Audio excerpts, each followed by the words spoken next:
Kamu kerja keras, datang pagi, pulang malam. Lembur gak dibayar pun kamu telan.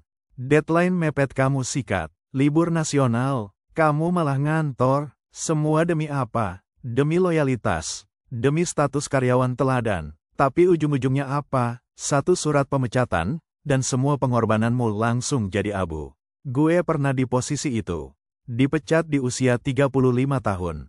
Usia di mana orang-orang mulai cari stabilitas. Gue malah diseret keluar dari gedung kantor kayak barang tak terpakai. Gue duduk diam di parkiran. Dada sesak, kepala panas. Tapi yang paling gue rasa, dikhianati.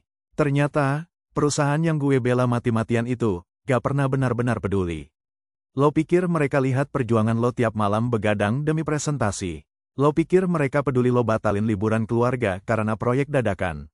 Enggak, lo cuma angka di laporan keuangan. Lo cuma biaya operasional yang bisa dipotong kapan aja. Gue ketawa pahit waktu HRD bilang, kita apresiasi kontribusi Anda selama ini. Apresiasi? Serius? Itu cara lo berterima kasih setelah 10 tahun. Setelah semua darah, keringat, dan air mata. Lo kasih gue PHK. Inilah pelajaran pertama yang brutal. Jangan pernah cinta mati sama perusahaan yang gak pernah berniat nikahin lo. Hari pertama setelah dipecat, gue bangun dan sadar, gak ada yang nungguin gue ke kantor. Gak ada aktivitas, gak ada penghasilan, tabungan, cuma cukup buat hidup beberapa bulan. CV gue, sudah terlalu tua buat start dari bawah lagi, tapi gak cukup canggih buat posisi strategis. Gue berpikir, mungkin saatnya bikin bisnis sendiri. Jadi bos buat diri sendiri. Tapi gue gak pernah diajarin gimana caranya. Sekolah ngajarin gue jadi pekerja, bukan pengusaha. Jadi waktu mulai usaha kecil-kecilan, semuanya gue pelajari dari nol. Dan lo tahu gak, dunia bisnis itu kejam. Lo pikir jadi bos itu enak? Salah, lo tidur cuma 3 jam, mikirin stok barang, pelanggan yang kabur, supplier yang nipu. Tiap hari itu lo berperang. Dan yang bikin makin gila, gak ada yang jamin lo bakal menang.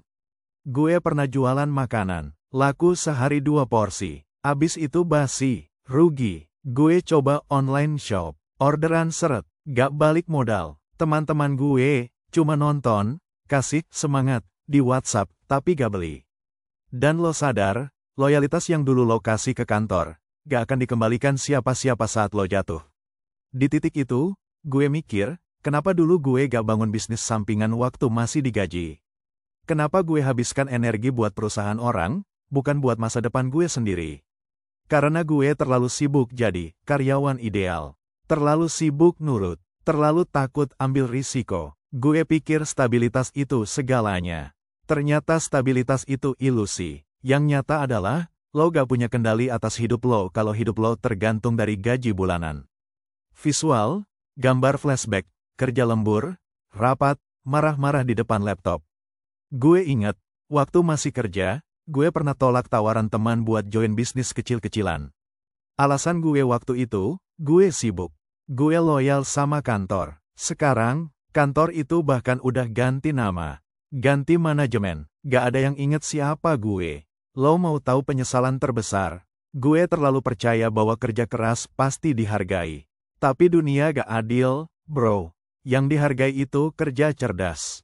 Yang dihargai itu orang yang bisa manfaatin waktu dan relasi buat bangun aset sendiri. Lo pikir aman karena punya jabatan, gaji besar, gue dulu juga begitu, dan tetap dipecat. Jadi lo masih mau kasih semua hidup lo buat perusahaan. Masih mau jadi pion dalam sistem yang gampang banget buang lo begitu aja. Wake up, bangun bisnis lo sekarang juga. Mulai dari kecil, mulai dari sampingan. Jangan tunggu dipecat kayak gue baru lo kebakaran jenggot. Jangan nunggu anak lo tanya, Papa, besok kita makan apa, baru lo sadar lo gak punya jawaban. Gue bukan ngajarin lo buat jadi pembangkang. Tapi gue ngajarin lo buat jaga masa depan lo sendiri. Kerja boleh, loyalitas, secukupnya aja. Sisanya, lo bangun benteng pertahanan sendiri. Pakai waktu luang lo buat belajar. Mulai dari jualan kecil, bangun personal branding, bikin aset digital, investasi ilmu, cari penghasilan lain. Lo gak akan pernah nyesel punya sumber income lebih.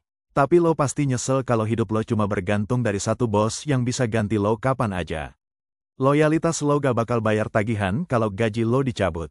Dan jangan pikir usia 35 itu terlalu tua. Lo masih bisa berjuang, masih bisa mulai lagi. Tapi syaratnya satu, berhenti jadi korban. Gue tahu, lo mungkin takut, bingung, gak tahu harus mulai dari mana. Tapi diam itu bukan solusi. Ambil kendali atas hidup lo. Hari ini, sekarang, jangan tunda, jangan sampai nanti di usia 40 lo bilang, andai gue mulai 5 tahun lalu, gue gak bangga pernah dipecat. Tapi gue bersyukur akhirnya sadar. Kalau lo nonton video ini, dan lo masih jadi budak loyalitas, ini alarm buat lo. Pilihannya ada dua, terus jadi pion yang gampang diganti. Atau jadi pemain utama dalam hidup lo sendiri. Gue udah pilih, sekarang giliran lo.